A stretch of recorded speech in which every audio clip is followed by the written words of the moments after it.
Kenapa orang gak mau datang kepada Kristus sungguh-sungguh? Karena perbuatan mereka itu jahat. Karena ketika mereka ada dalam terang, akan terlihat perbuatan mereka itu. Makanya saya bilang, orang yang sudah sudah bertobat terima Yesus, tapi kalau masih suka tempat yang gelap, kedugem, ya, ajek-ajek, goyang-goyang kepala, itu kan tempat-tempat gelap. Di sana isinya percabulan, kenajisan, hawa nafsu. Ya, kalau kau berkata kau sudah terima Yesus, tapi kau masih suka pergi ke tempat yang begitu, fix saudara, dalam dirimu itu ada roh kegelapan dan bukan roh Tuhan.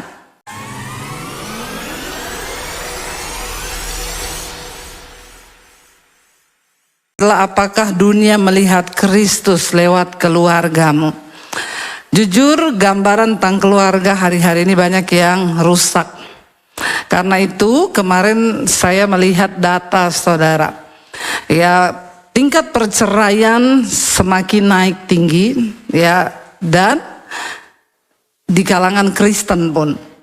Bahkan yang lebih unik kemarin saya lihat data di Indonesia ini, anak-anak muda yang berusia 25 sampai 40 tahun banyak yang belum menikah. Ya, ini menjadi persoalan khususnya juga bagi gereja. 25 sampai 40 mereka lebih memilih jomblo. Kenapa? Karena mereka berkata, "Duh, lihat keadaan sekarang ya. Orang nikah, terus suaminya selingkuh, terus ini, terus begini, terus begini. Jadi kita lebih memilih, ya udah nggak usah menikah aja."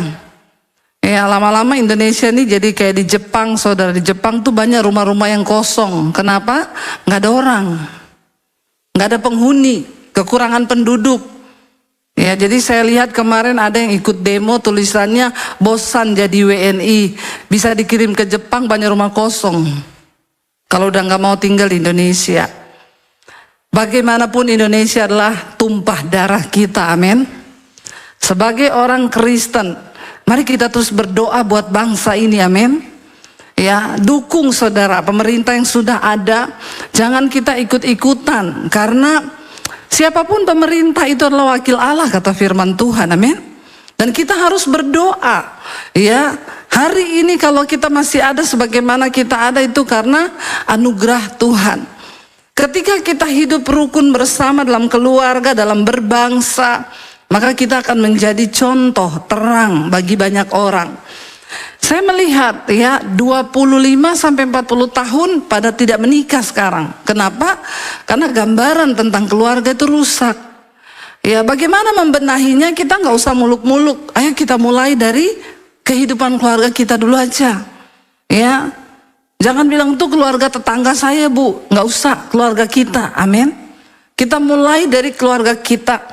Coba kita baca dulu bersama Injil Matius 5. Saya pengen kita baca dari ayat 14 sampai ayat 16. Ya, Injil Matius pasal yang ke 5 ayat 14 sampai dengan ayat 16. Baca 1, 2, 3. Kamu adalah terang dunia. Kota yang terletak di atas gunung tidak mungkin tersembunyi. Lagi pula, orang tidak menyalakan pelita lalu meletakkannya di bawah gantang, melainkan di atas kaki dian sehingga menerangi semua orang di dalam rumah itu.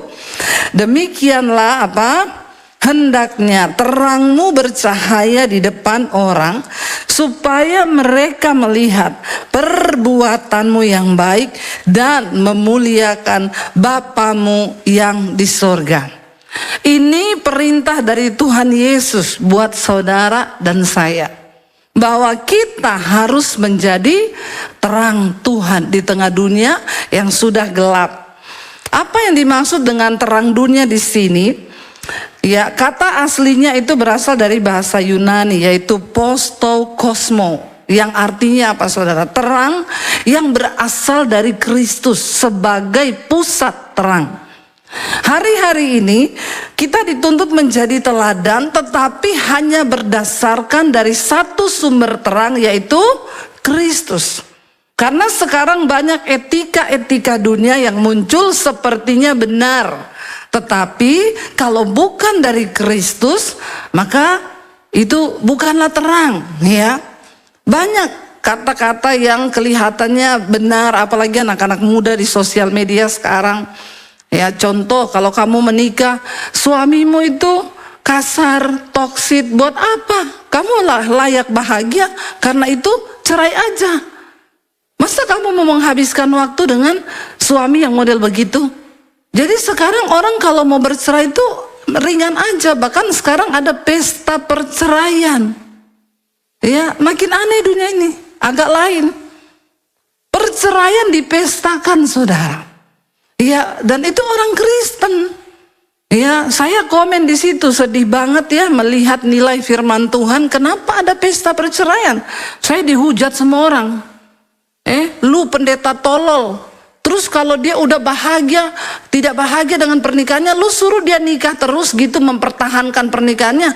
Sekarang ini yang benar jadi salah, yang salah jadi benar. Hati-hati dengan nilai dunia yang terus berubah. Ya, saya yang menyatakan kebenaran malah dihujat semua orang. Ya, dan itu yang like puluhan ribu, saudara. Ya, tentang pesta perceraian. Mereka merayakan pesta perceraian. Dunia semakin tidak menentu, kebenaran menjadi sesuatu yang salah, tapi yang salah menjadi sebuah kebenaran. Kitab Yesaya berkata, celakalah orang yang menganggap yang baik itu jahat, yang jahat itu baik. Catat baik-baik. Celakalah orang yang menganggap kejahatan itu baik dan kebaikan itu jahat. Ya, tapi sekarang ini terjadi. Ya, dan kita harus berhati-hati. Ini adalah sebuah pesan dari Tuhan Yesus, dan ini adalah bermakna terang itu hanya berasal dari Kristus. Jadi karena itu Bapak Ibu, bagaimana keluarga kita bisa menjadi terang? Tidak ada cara lain. Ayo kembalikan nilai Kristus di dalam keluarga. Apa tuh nilai Kristus dalam keluarga? Kenapa banyak keluarga Kristen hancur?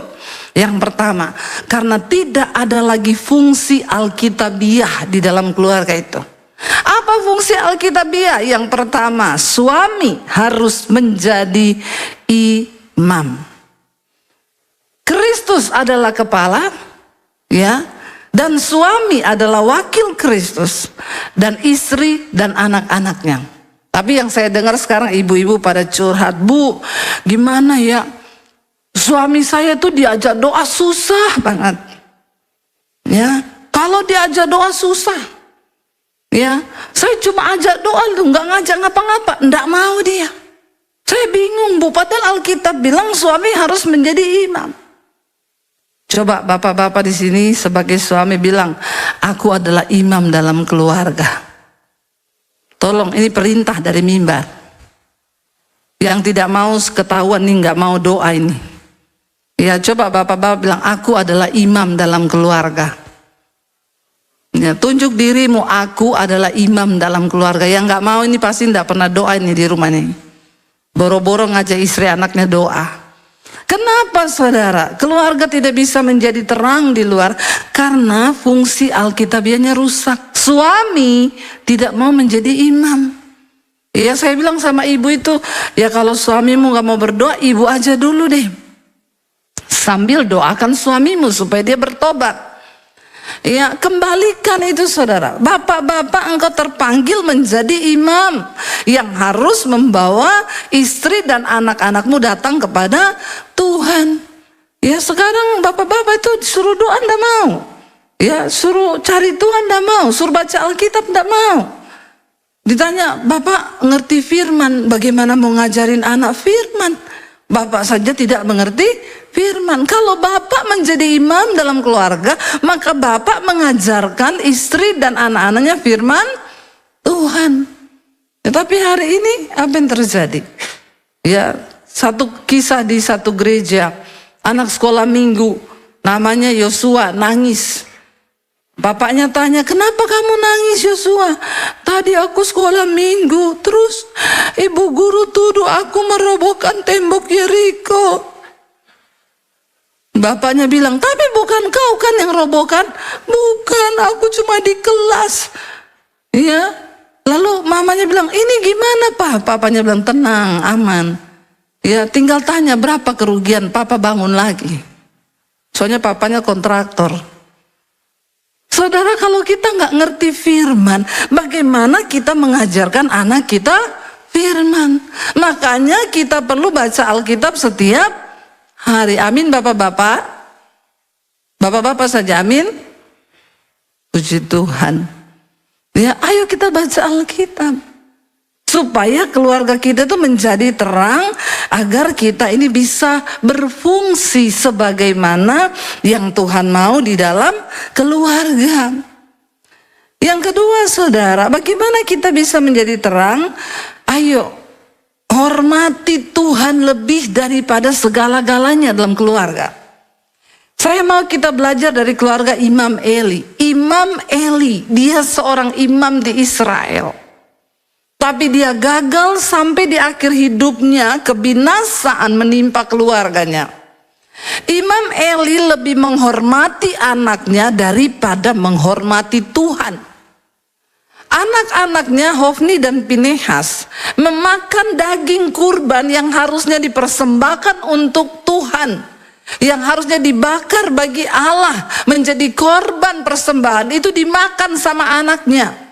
Imam Eli tahu, tapi dia tidak tegur anaknya, dia tidak suruh anaknya menghormati Tuhan. Dia juga meniduri para pelayan-pelayan di mezbah. Anak-anaknya ini tiduri. Ya, para penyanyi, penari di latar ditiduri sama anak-anaknya Imam Eli. Dan Imam Eli tidak menegur mereka. Hari ini banyak orang tua yang tidak berani menegur anak untuk sungguh-sungguh menghormati firman Tuhan.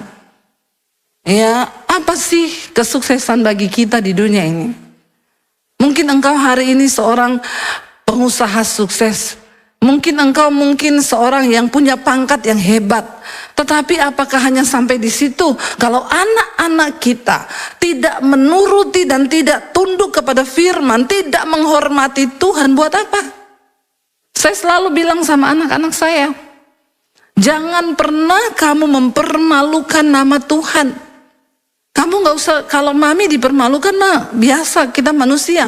Tetapi engkau harus menghormati nama Tuhan. Engkau jaga hidupmu bukan karena kau anak pendeta, tapi engkau anak Tuhan. Kita ini anak Tuhan. Ajarkan firman Tuhan, ajarkan anak-anak kita untuk hidup menghormati Tuhan. Imam Eli gagal, apa yang terjadi? Tuhan murka karena imamnya sudah gagal. Tidak lagi menghormati Tuhan. Buat apa kalau imam gak menghormati Tuhan? Bagaimana dia bisa mengajarkan umat untuk menghormati Tuhan kalau dia saja sudah tidak menghormati Tuhan? Apa yang terjadi? Tuhan izinkan Israel diserang saudara.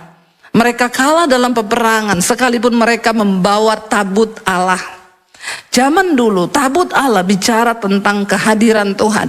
Kemanapun bangsa Israel berperang membawa tabut Allah, mereka pasti menang karena berarti Tuhan hadir.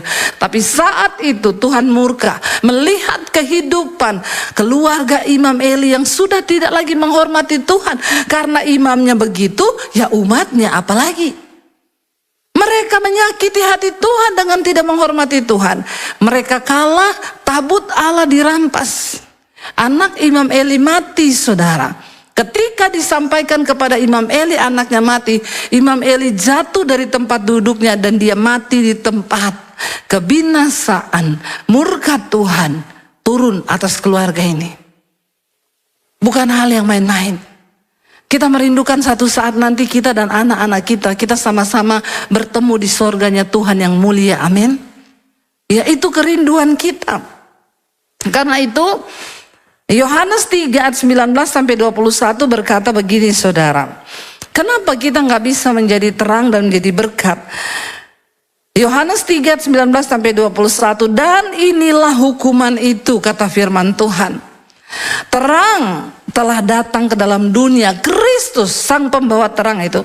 Tetapi manusia lebih menyukai kegelapan daripada terang, sebab perbuatan-perbuatan mereka jahat. Barang siapa berbuat jahat membenci terang dan tidak datang kepada terang, supaya apa? Perbuatan-perbuatannya yang jahat itu tidak nampak.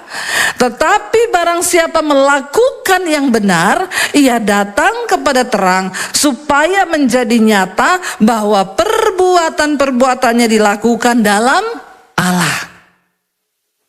Inilah hukuman itu. Kalau orang terus berbuat jahat, dia tidak mencintai terang, dia nggak datang pada terang. Yesus adalah terang dunia. Bagaimana kita bisa menjadi terang? Kita harus melekat pada Yesus. Makanya nubuatan tentang kedatangan Kristus diucapkan. Bangsa yang diam dalam kegelapan dan dinaungi maut telah melihat terang yang besar.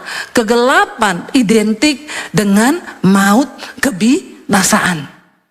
Tetapi terang identik dengan kehidupan yang kekal.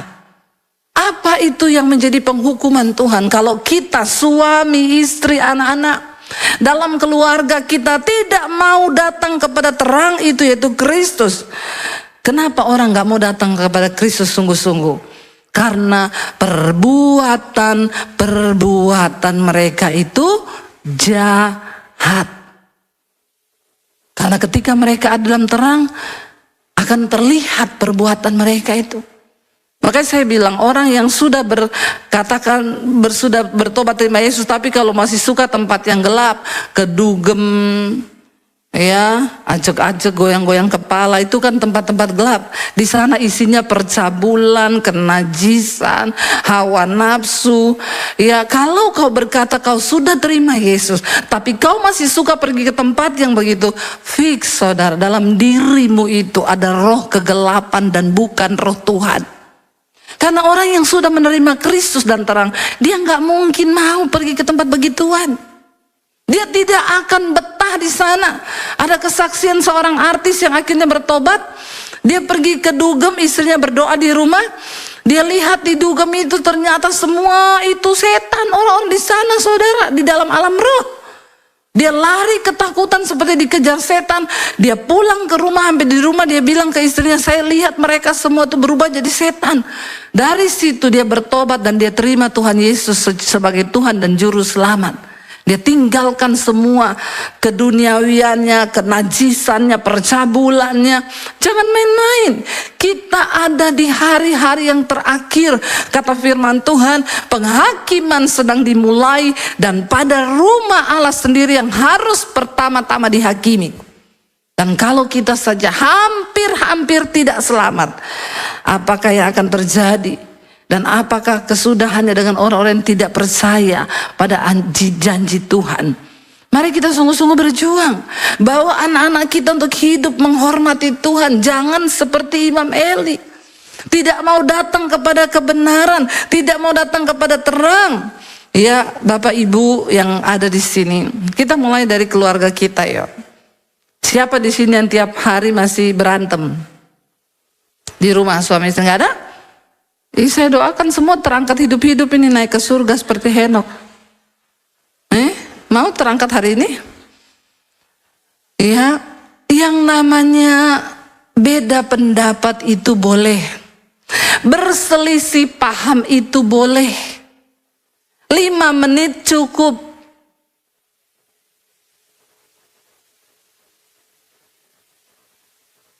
Sekali lagi ya, kayaknya tidak yakin dengan dirinya sendiri nih.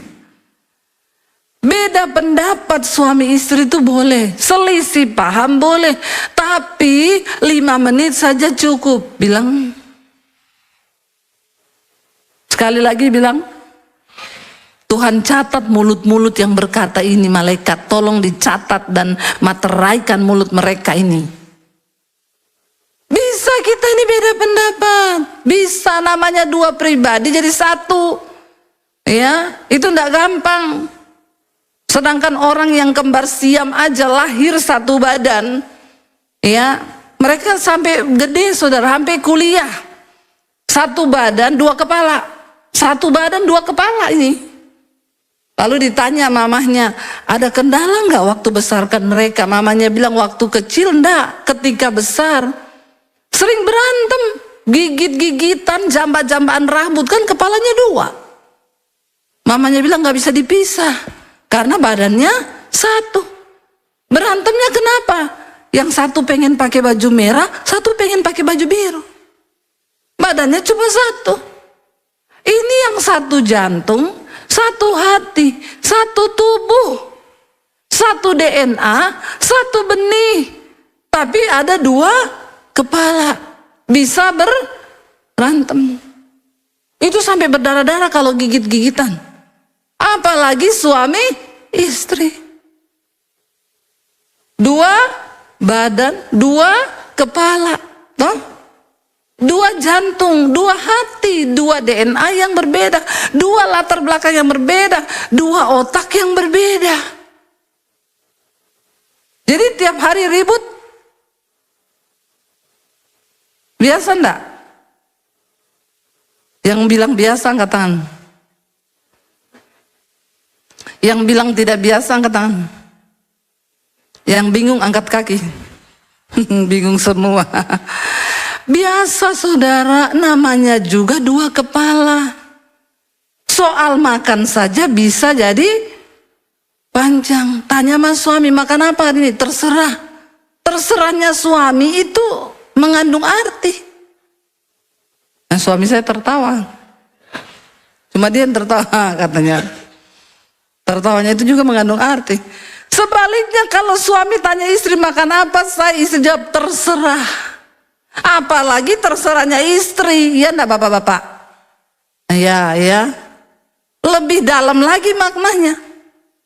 Ya udah makan padang ya. Kok padang terus toh? Aku udah bosan padang. Tadi katanya terserah. Ya tapi yang lain. Mia, enggak dong, aku kan lagi diet. Lah tadi katanya terserah. Tapi jangan mie. Ribut itu. Ya bisa talak satu. Cuma gara-gara makanan. Saudara, dalam hidup ini kita memang diciptakan berbeda. Tapi bagaimana kita bisa menjadi berkat kalau tiap hari kita ribut? Dari anak-anak stres. Saya banyak melihat anak-anak yang akhirnya jatuh dalam narkoba, dalam free sex, hidup mereka hancur karena dimulai dari keluarga. Keluarga yang hancur, keluarga yang berantakan, suami istri berantem terus, ribut terus. Anak-anakmu tidak mengalami damai sejahtera. Makanya saya bilang, apa tolak ukur keluarga kita ini menjadi keluarga surgawi?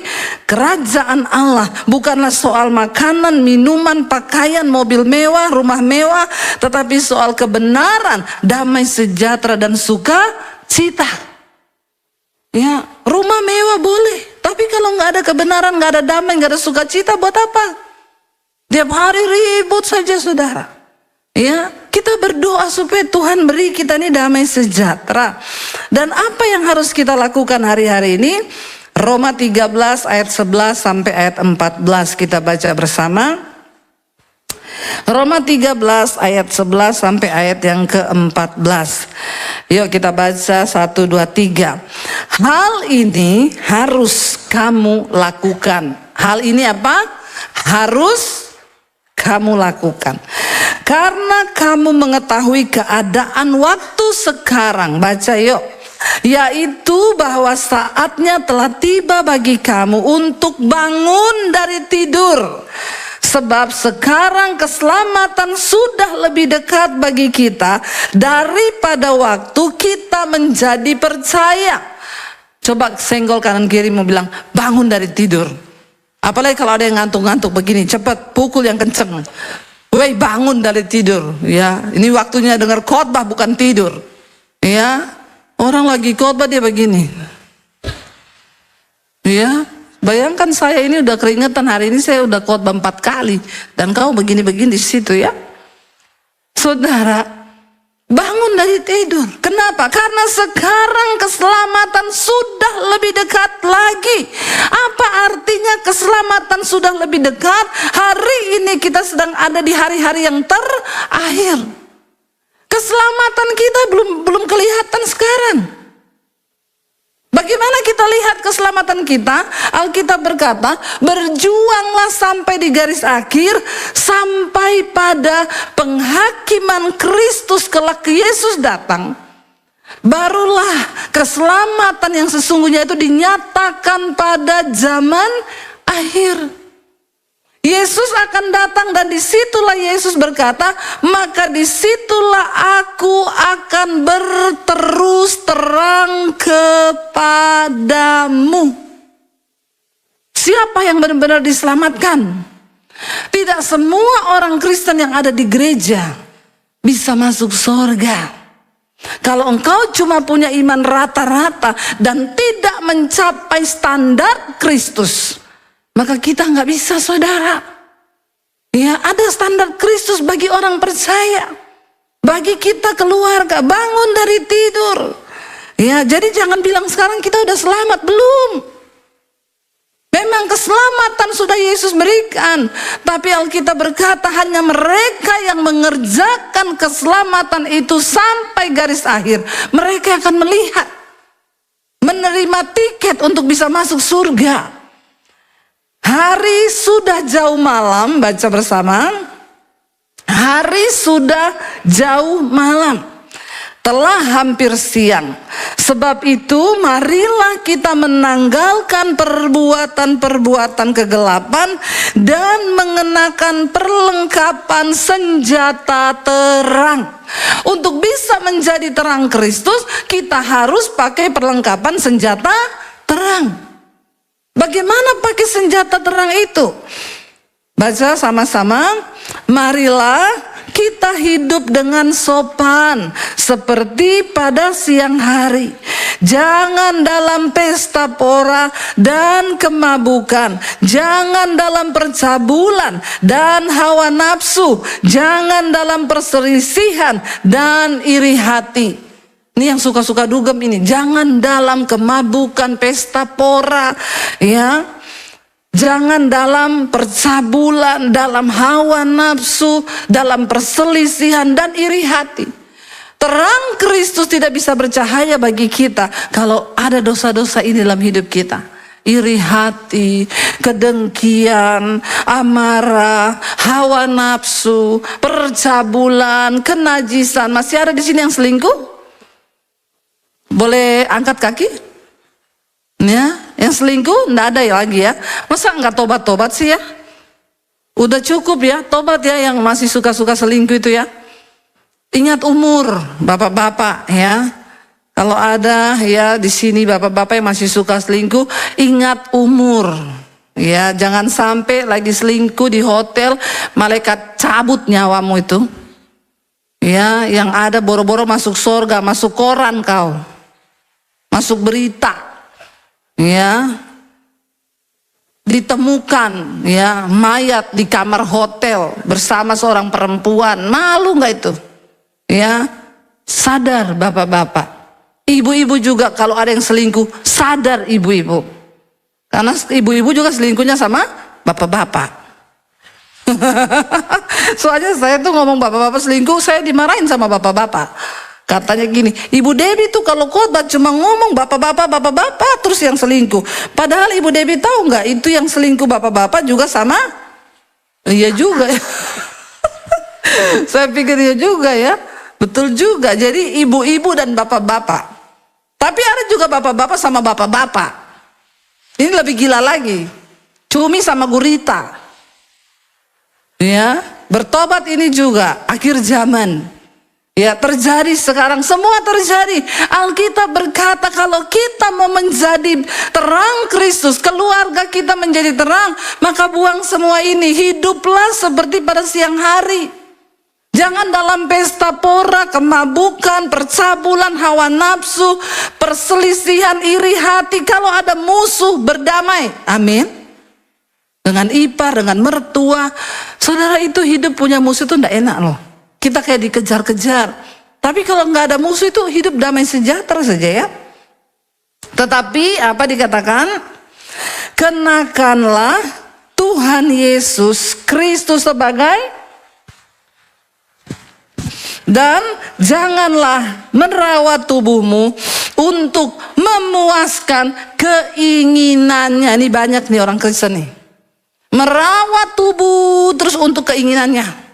Rawat tubuh untuk memuliakan Tuhan. Pelayanan sana, amin. Ya, jangan merawat tubuh hanya untuk memuaskan keinginannya. Nge-gym 12 jam sehari. Astagfirullah.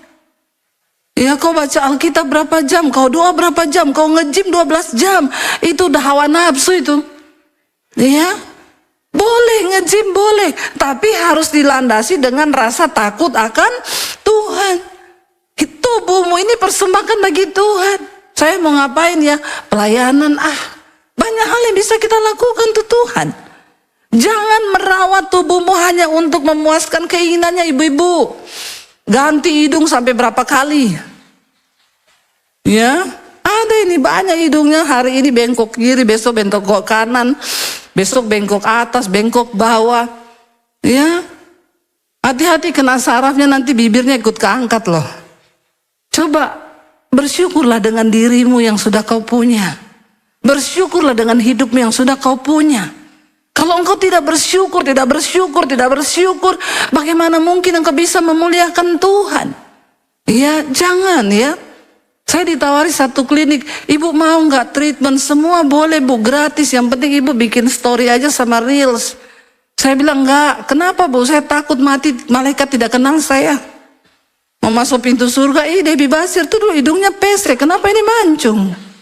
Ya, saya tidak dikenal, harus bikin akta baru lagi nanti. Coba ibu-ibu ya, jangan hanya merawat tubuh kita untuk memuaskan keinginannya, tapi tubuh ini kita pakai untuk mempermuliakan nama Tuhan. Kita harus sehat. Kenapa? Aku harus sehat karena aku harus memuliakan nama Tuhan. Melayani orang lain. Ya, jangan hanya memuaskan diri. Saya berdoa supaya hari-hari ini kita semakin dekat dengan Tuhan. Bawa anak-anak kita dekat dengan Tuhan. Bawa keluarga kita dekat dengan Tuhan. Orang tua, tanamkan pada anakmu, jangan menikah dengan yang tidak seiman.